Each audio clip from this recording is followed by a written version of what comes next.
Welcome, welcome, welcome. Hello. Yeah, it's G. You're watching Allastrology. And I don't know what happened to my screen. I tried to make a change or to just add something or delete. And we got Zoe coming in the room. Well, she's already in the room, but she might come over here just to give you a heads up. Because you normally see Taffy. I probably should have just kept my mouth shut so that you could just kind of maybe have her appear on screen and have a nice little surprise. But this video isn't a surprise. We've talked about this topic already before, but it is a good topic. It's one that everybody is usually interested in. Hello? What are you doing? This kitty is in search of something. And it is Jupiter. Like, we can't get enough of Jupiter. We're all like, oh, bring it on, Jupiter, bring it on. Jupiter adds to things, right? It can exaggerate, right? It's typically very generous and good, typically. There was a comment under the channel the other day, and I was like, ouch. And she said that when Jupiter entered in Taurus, the day that it entered into Taurus, middle of May, she said on that day she had put eye drops in her eyes. And I didn't ask, like what the situation was with her eyes. So I don't know if there was, like a thing, like were the drops for cataracts or, she had work done, like I just don't know. I know a lot of people actually, well, not a lot, but I know quite a few people. And for me, that's a lot because I don't have any issues, at least that I know of, with my eyes the way some people do that I know of. And so I was curious about if it was just a random thing where you had dry eyes and so you put your eye drops in. Well, anyway, she said that she put the eye drops in her eyes. And right now, at this recording, which would be, she said when Jupiter went into Taurus. So it's been approximately 10 days at least. Her eyes dilated, and they're still dilated. She has to walk around with like an eye patch, because it's dilated. And, yeah. So if you've ever, had your eye thing done and then they dilate your eyes, and you know how that is afterwards, right? But she's got one eye dilated, and it's like hasn't gone down. So she's really concerned, thinking, holy crap, Jupiter went into Taurus. Is it that? Because Jupiter can't expand upon things. Now, to be fair, I didn't see this person's chart. I didn't look at their chart. And so I don't know. I would love to see their chart because I really would like to know. I'm usually very curious, especially about health in terms of astrology, because that, in a roundabout way, even though not really, I mean, I was already into it, but it was the things about health and for myself that I felt like, astrology was able to demonstrate and to prove itself to me. It gave me answers about my own body and my own health that I couldn't find anywhere else. And so whenever anybody talks about their health, I'm always like, well, gosh, I would like to kind of take a look and see just to find out. And because I'm always looking to learn more. I do know that one of my housemates has an eye thing. And I do know that in her chart, because like there were events. And so we lined it up with some things. And now typically the ancient teaching is that your eyes would be under the realm of Libra, Venus, Libra. And the belief is because Libra rules anything that comes as a pair in the body, a partnership, a pair, right? So we come into the world with 2 eyes, 2 hands, 2 arms, 2 lungs, right? 2 feet, 2 ears. So now I don't know about all that. Like, I mean, I guess I'm not saying that's not true. I just don't know about it. Me personally, I don't know about that. And I know that Libra energy, right? When we think of Libra and we think of the location and how it's 5 signs away from Pisces energy. Is that 5 or 6? Libra is, yeah, that's 5. I'm sorry. My brain kept seeing it in this. Oh, I know why. My bad. Okay. So yeah, I kept seeing a chart and I'm like, no, that's 7. But so anyway, so it's 5 signs away. And why does that matter? Well, Pisces can make things fuzzy and blurry and be confusing, can even make stuff disappear, right? Pisces is that stuff that's in the hidden and there's just confusion involved with it. And so if we're talking about vision, if we're talking about Libra and the pairs in the body, the Pisces quincunx, which is like an irritation, an agitation. It's not a square. So normally to me, it might be somebody who complains about dry eyes or something, but my housemate in particular, macular degeneration in the eyes. Right. So my housemate has it. And then I know of like 2 or 3 other people who have that. And I haven't looked at everybody's charts. I know I've looked and seen the setup in their chart for my housemate with her macular degeneration. And so basically you're obviously seeing that this person has that quincunx. We all have a quincunx from Libra to Pisces all the time. But she has Pisces in the house of health. And not only that, but for myself, like my downloads of information to me or intuitions or whatever you want to call it, my information to me is Pisces rules the eyes. Pisces rules the eyes. And it's not just like make believe, although that's Pisces, but there's some logic to it. Like I had to always ask myself, what can I attribute to this? Like, am I just, going to believe anything that I hear? No. But think about Pisces and how we talk about it is perception, perception, perception. You have your rose-colored glasses on. That's Pisces. When someone says you're wearing your rose-colored glasses, that's Pisces, which means you're seeing something through a particular lens that might be blurring the reality. Your eyes, Pisces, right? And also, biblically, I am not a theologian or anything like that, but I've had my fair share of scriptures. And so in my upbringing, I think of the story, the parable where Christ came upon the blind man in the road and he had the scales on his eyes, right? And he couldn't, he was completely blind. And so, Christ did his thing and the blind man could now see. You follow? Could now see. So that thing. Now, I also know that Libra is ruled by Venus. And Venus being that quincunx to Pisces, right? Because we're talking about Libra, right? I also know that esoterically, the teaching is that the higher octave of Venus is Neptune, the ruler of Pisces. So it's really kind of a fascinating thing. And how does this, what does this have to do with Jupiter? Well, Jupiter is considered the ancient ruler of Pisces, right? It's considered the ancient ruler of Pisces. And so if Jupiter is the ancient ruler of Pisces,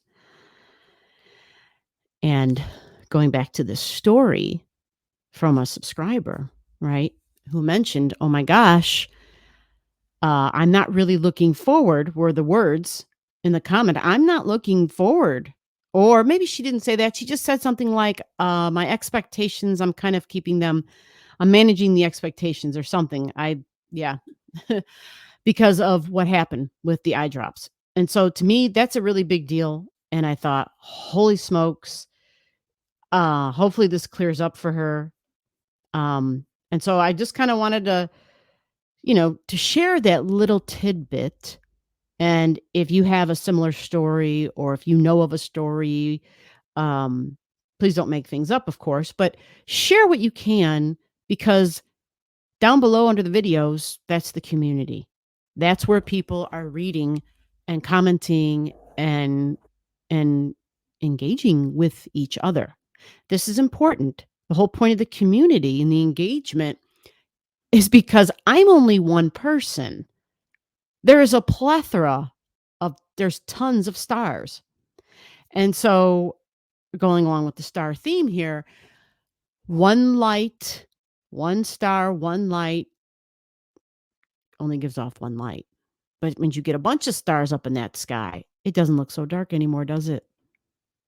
It even looks beautiful and magical, mystical, hopeful. Like there's something greater. There's something more powerful than what we understand and what I know and what I can do physically, right? So the community is important. Stars engaging with other stars, right? We are all stardust. Now, this was kind of a long opening for a video. Well, you know me, I always have to have a little talk at the beginning of the videos because I think that is important to understand when we look at a chart, to have that background information, especially if you're not familiar with astrology. And that's the whole point of the channel. I want people to be here who aren't super familiar. Like that is the whole goal, for us to be able to learn together, to teach each other. And so ask your questions, ask it of people in the comments. I read the comments. If somebody responds and if I have something to add, I will put my 2 cents in there. Absolutely. But there's a lot of smart people or a lot of people who have been studying for a while. We've even got some folks who say they haven't been studying for a while, but they sure do seem to know a lot. And they have a very strong line of communication with up there established. So you've got some strong intuitives here too who can help out as well. So take advantage of the community. Use it as a resource because this is what its purpose, it's what it's supposed to be.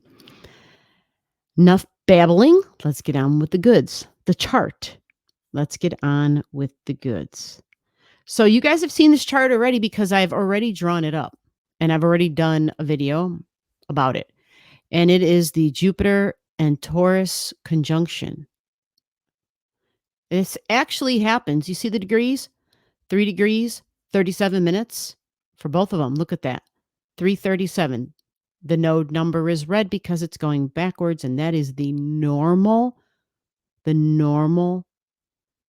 is the normal way that the north node and the south node, that's how they move. That's how they travel. They travel backwards most of the time. And so backwards retrograding is always in red in the numbers. Okay. So if we know this is going backwards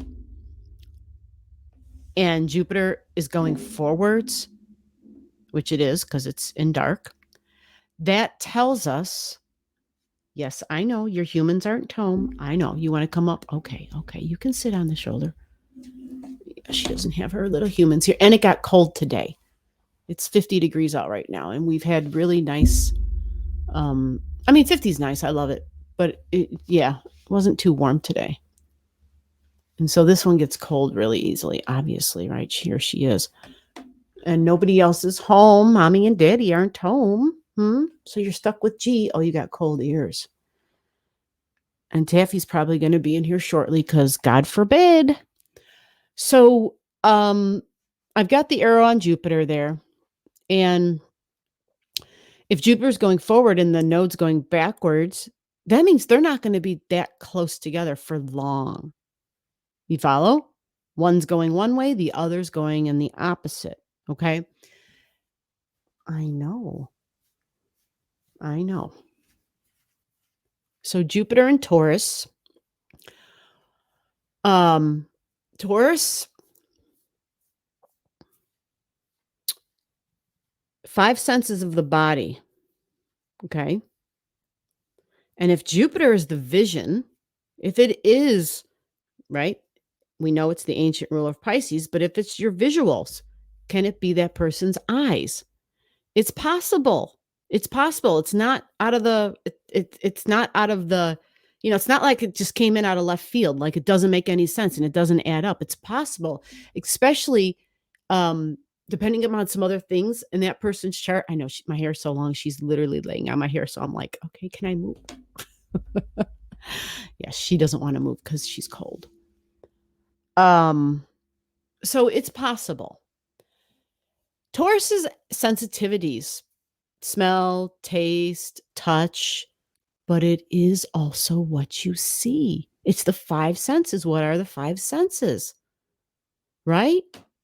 What I can see, what I can hear, what I can smell, what I can taste, and what I can touch, tactile, right?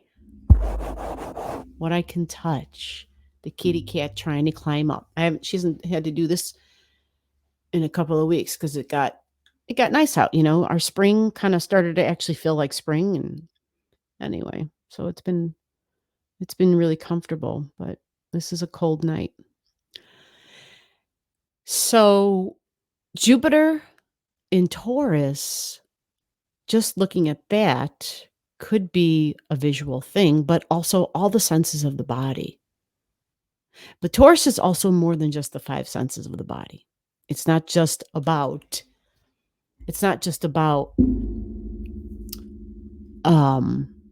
those typical physical things.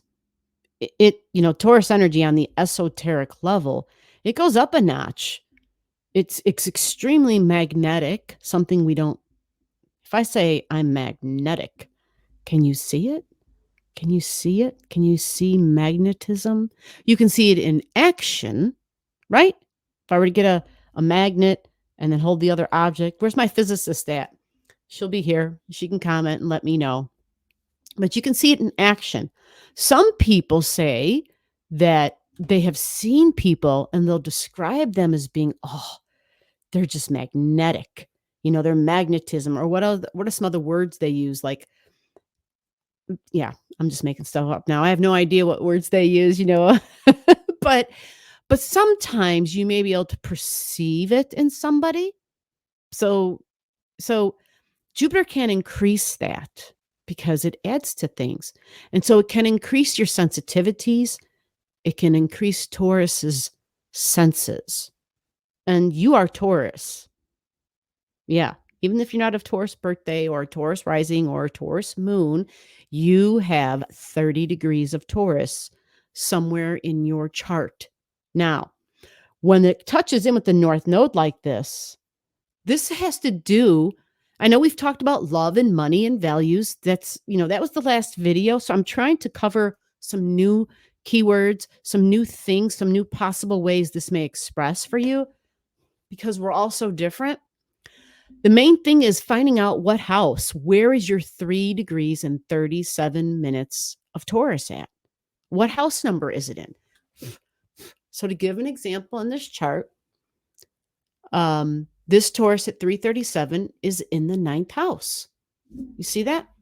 So this would be somebody's beliefs, their beliefs. 9th house is also traveling, going on a journey.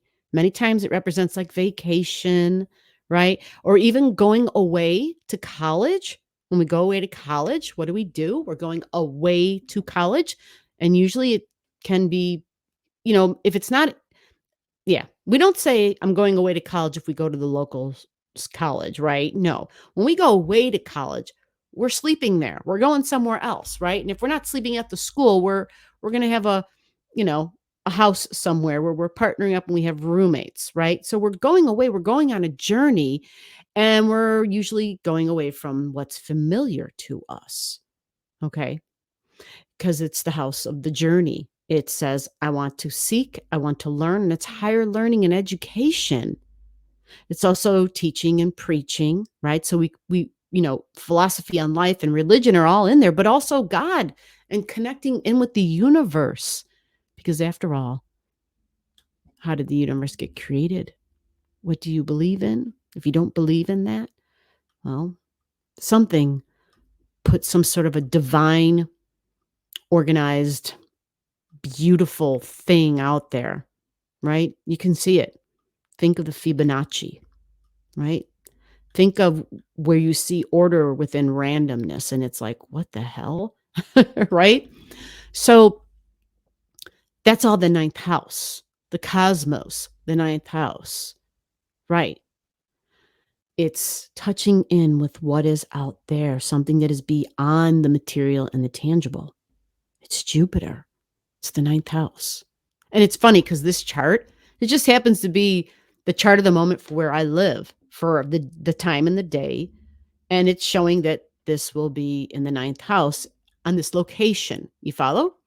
But it's a great example because it shows, yes, this one wants to be touched 24/7 and rubbed and just in every way. And if I don't do it, she's like, okay, I got to go now, which is fine. She got her little lovin'. So we've got Jupiter, ninth house. And that ninth house energy, if I didn't say it, I think I did. It's truth, it's freedom, and philosophy on life, which is why religion is in here, because it's all about the belief system. And so then if this was your chart, this would be about the future of what you believe in, the future of your spirituality, the future of your religion, the future of learning, the future of maybe you being the teacher. Because if Jupiter and the North Node are conjunct, there will be some sort of an aha moment, especially if you have something within the orb of 1, 2, 3, 4, and 5 degrees. 1, 2, 3, 4, 5, these will light up that object or the house cusp line of whatever you have at those degrees. You follow what I'm saying? So it'll give you an aha as to the values of your future and you valuing possibly religion and spirituality and remember higher learning. And Taurus, Taurus is a late bloomer typically. So I'm saying this because this is in the ninth house of this example chart. Taurus is typically a late bloomer. So they are going to, remember they're a slow, methodical learner. Thorough, but very slow, methodical, all about quality. And so in the ninth house, they think the more details, the more information, just the more, the better. The more quality. And that's Taurus in terms of values and love and money. And so again, that's just Taurus on this, it's just one way of expression for Taurus energy. Another way of expression for Taurus energy, it can move on and it can understand that it's not quantity, it's quality. It understands there's a difference. It understands quantity doesn't mean quality, right? And then the other form of expression for Taurus can be, it's more like that minimalist because it's about the earth and it's about, I don't want to waste. I'm looking out for the earth. You see, so there's just like 3 different ways it can express. And so this may be somebody's beliefs about the earth and the planet going forward, like lots of different ways. Where is your natal Venus in your chart? That will tell you more information about how this right here, how these two coming together will look for you. Venus is going to be huge because it's the North Node in Taurus, your Venus, and Jupiter in Taurus. So again, it's Venus showing up double, right? Double. And we do see on this day, Mercury's at 1658, which is 17 degrees. So this can be huge for some of you because this Mercury at 17, right? You see Estrella right there, right? Let me move this out of the way. You see Estrella, right? 1722. These are conjunct. Estrella's like the pit bull. This is news. This is information.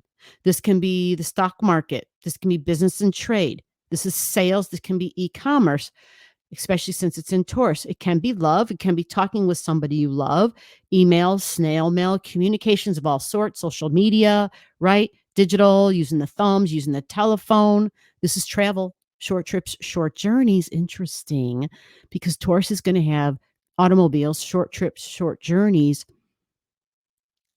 and also the long journeys, the long trip, the airplane, Jupiter, right?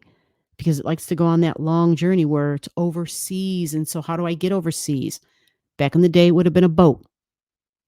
You follow? Back in the day, this would have been a boat, which is why for Sagittarius energy, other than the horse on land, we got to think old school sometimes. We forget because we're in this day and age where everything is like instant. I want to go somewhere. I'm like, okay, let's book it, man. I'm there in 2 hours and we're gone.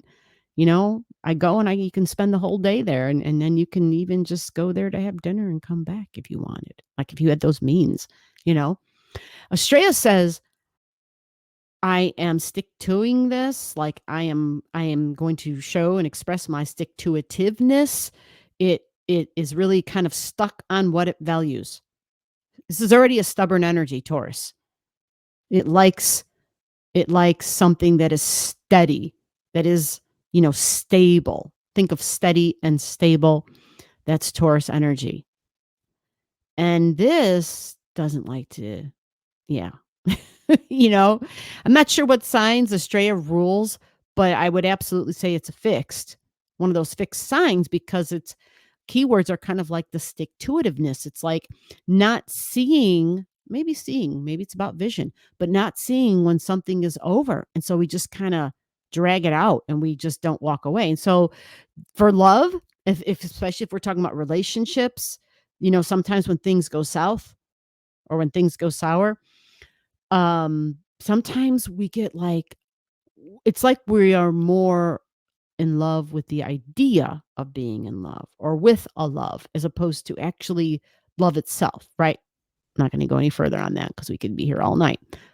But then you have Uranus. And I do think these two at this time are definitely close enough. It's a 3-degree, 2-degree, 3-degree orb, but they're together. And so being together, they're going to touch on this. Do you have anything at 19 degrees or at 18 degrees or at 17 or at 16 in Taurus or Scorpio, right? Or Scorpio. And for that matter, let's back up a little bit. Let's back it up a little bit and let's go and do red. And let's just ask that question, because the square to this, just so that we're, covering all of our bases, the square to this is going to be 16, 17, 18, 19, 20 degrees. And I'm talking about Uranus right now. Okay. That would be like Uranus right there. That would be a square, right? And so a square with the Jupiter and the North Node, well, we know we got something there. We can see it in the chart, right? We can see that we have Venus about to enter in a few days from here. Venus will be part of the square. She's not yet, so look in your chart, but we're talking the same degrees, 2, 3. So 1, 2, 3, 4, 5 degrees of Leo energy is a square to this, right? So it's interesting because you see Mars on this day is at 7. Okay, Mars is at 7. And so this is the 31st of May. If I didn't tell you that in the beginning, I apologize. Again, there's another whole video series, I think, out about this, but not sure if we pointed out squares and stuff. I think I did, but yeah. So we line up the Uranus aspect, because I know I pretty much went very thoroughly on the squares and the angles, but Uranus and Mercury and Estrella here, and the squares being, 16, 17, 18, 19, 20 degrees in either Leo or Aquarius. Okay. In either Leo or Aquarius energy. All right. And then, of course, if you're in Scorpio, which on this day, again, very interesting, at this time, we got the moon at 15 degrees in Scorpio. The moon is at 15 degrees in Scorpio. I don't know if I showed that in the other video. But that means that this moon at 15, yes, it moves very fast, but it is opposing Mercury here. It's in opposition. It's definitely within orb. So we've got Mercury opposite moon, mom, home, family, my ancestry, feelings. It is the public. It is the public. And it's over shared values because it's the moon in Scorpio. Shared values, shared wounds, shared energy. That's Scorpio energy. Okay? It's shared stuff. And it's usually intense. So if the moon is there, which it is, you would expect intense emotions. So we see Cheroklo, right? At 13, squaring the moon at 13.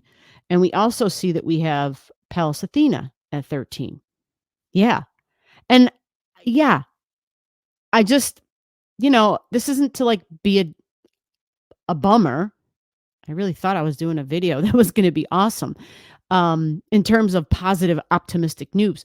But I really wanted to kind of discover and more deep dive into the Taurus sensitivities and the vision.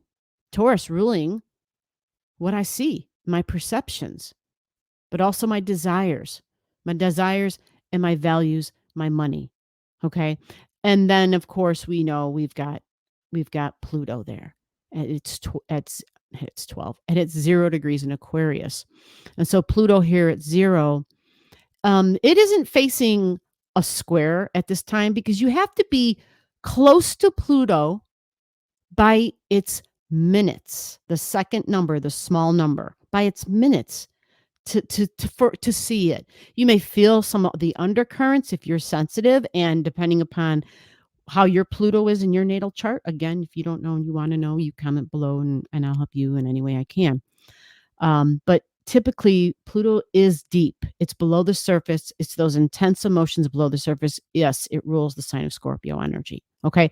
So what we do know is going to occur is that North Node, as it gets lower in the numbers, this will be in July, you're getting closer then to that North Node than squaring Pluto. Right. And so that will be a time when, yeah, we see that global systems, global financial systems, squaring the North Node, squaring the future of our values, of our money, possibly banking. Okay. And so this is, just trying to see a little bit more into the possibilities of how this can show up in our life. Now, before I end this, what you can see here is kind of a wobbly square, right? The way my lines are drawn. It really is kind of a wobbly square, especially including Mercury here, because we're in the teens with Mercury in Australia. We're in the teens, right? And so what happens is I know people who have major T squares and major squares in their charts. And what happens is the square energy literally creates a balance. I'm not saying it's wonderful. I'm not saying it means automatically, oh, wow, it's just going to make everything better. But think about it. With a square, there is stability. T squares can sometimes be unbelievably painful and just difficult. Now, I know this we would call this a great square, right? And I've pointed out before how these great squares have these points where the ends meet, right? So it's like there's these 4 sharp points. Okay. And so, yes, those are there. Those are there. What I will say though is the moon is moves very fast. So down here, the moon, it's at 13 and it will move 1 degree every 2 hours. So this is not like something long and forever, right? And at the beginning of the video, I pointed out that Jupiter and the North Node are both like 2 ships crossing in the night. They're going to go whoosh like that. It's not like they're together traveling. They're not. They're literally the 2 ships crossing. Okay. So the amount of time that you're experiencing what could present as stress and tension may be less, okay, maybe less than what we're anticipating. Honestly, if it were me, well, it is me. I'm paying attention to Uranus. I'm paying attention to Uranus is what I'm paying attention to. We even have Vesta at 21 here. Right. So we know at 20, 21, possibly 22 degrees, right? We've got Uranus there. and we've got it in Taurus, and it's Vesta. And again, Vesta is my values, but how I shine with what I value. And it's self love and self values because it's Vesta, which is all about the self, but it's all about your internal flame that you carry for yourself. Okay. And so it's about, do I know what I'm worth? Do I know that I'm of value? Like, do I have answers to that question? What is it about myself I value? And if I don't have answers to that question, then I'm probably, it's probably time to maybe sit down and do that kind of work with myself, assign myself some homework, right? And figure those things out until I get answers. And there's no wrong answers. There's no wrong answers in that. Um, so, so I think what we're going to find out with all of this discomfort is so much about the values of our future come down to what my definition of value is, of value and love, because it all starts with me. It all starts with self.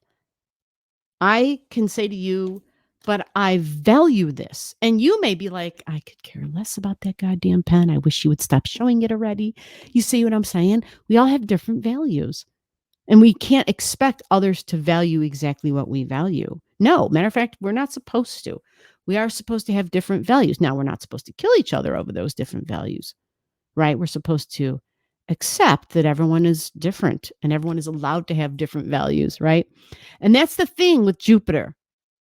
It's about beliefs, your belief system about what you value. Okay? The beliefs about what you value, the beliefs about the future of your values is being tested. But remember, this Mercury is opposing the moon. The moon is not opposing Jupiter and the North Node. Now, obviously, earlier in the day, that moon would have been conjunct the South Node. Yes, it would have been, because this shows, if I didn't say it, and I probably didn't, this is like 7:42 p.m. at night. And even though this chart doesn't look real grand, because there's just a lot of red, and it's a great cross, and it's a great fixed cross. By the way, this is the cross of Hercules. Yeah, this is the cross of Hercules. When Hercules took on those 12 labors, it was the work and him carrying the fixed cross. And it's a fixed cross because it's the fixed signs. Taurus is fixed earth, Aquarius fixed air, Leo fixed fire, and Scorpio is fixed water. Okay? So it's a fixed cross. And the point about Hercules and the fact that this is a fixed cross is that the story, the myth, is that once he went through these labors, these tests, he became a god. He became a god. The point of that is that going on that sort of a journey, facing those challenges, there is a reward at the end of all of it. Now, I'm not telling you you're going to become a god or you're going to become God, right? What I'm saying is when we get up on and when we pick up the cross, I can't believe I'm saying this. When we pick up the cross and we carry it, the fixed cross, the soul rewards. The soul rewards. Because when you deal in fixed energy, you're dealing with soul's energy, because you're dealing with so much power, immense power from the past. You're dealing with so much immense magnetism, so much desire, Taurus, Scorpio, intense power, emotions, magnetism, fixed ways of, I want to say thinking, but it's more of unconventional and saying I'm rebelling to just rebel. But yet at the same time, there's a little bit of this, I'm the authority. This can be the authoritarian, which can be a little extreme. Aquarius, it can be a little extreme, right? And then Leo, who absolutely is about power, but power as in the kings, the royal. These are the ones who are untouchable. You see? So there's a lot here. And this kind of a path, this kind of a cross to pick up and say, you know what, I can't believe I'm doing this. This is the freaking journey I'm on, man. I'm picking up the goddamn fixed cross. No, you're not alone. Know that there are other people who have that fixed cross and who are picking it up and who are going to be on that journey with you, and that there are rewards. You're doing the work of your soul. You're doing the work of your soul. So the personality stuff, who you are and what you think you are doing here in this lifetime, like, oh my God, but this is who I am and this is what I'm supposed to do. Like all the shit, your personality and its goals and its ambitions and all the things, it's like, oh, I want to do this and I'm going to do this and this is how I'm going to do it and blah, blah, blah, blah, blah. And then you find out, wait a minute, why is it everything I'm trying to do? Like there's like all these freaking roadblocks or something, And so it's it's basically, believe it or not, it's kind of like the roadblocks are set up on purpose to say you got to just sit back for a minute and kind of maybe go to the silence. Some meditate, some don't, which is why I recommend for people to get involved with art, because when we are doing art, when we are being creative in some way, we're touching in with divine. You're touching in with divine energy. You have divine degrees within you, right? Deity created. And so you have those divine degrees. And so when you are creating, the thinking process calms down and the other side of the brain increases. And so that's when the divine touches in. And so for people who have a hard time sitting quiet and just meditating, get creative in any way you can so that you can touch in. Your soul will be more in control and it will guide you. And that's the whole reason of allowing. It's like we got to step out of the way and allow the soul to step in, believe it or not. All right. So I hope this video has helped. I know it doesn't seem very optimistic, but you see all the blue at those corners? You see all the blue on the corners, right? Where those rough spots were? You see all those blues? Yeah, it's there for a reason. And the point is, it's a lot, but it's going to be worth it. It's a lot, but it's going to be worth it. And we have to remember there's a timeline that we may not be aware of. There's a goal, an end goal, and we may not exactly know that plan. But once you get through this, once you're older, once you've lived longer, you will have greater understanding of why you go through the things you go through.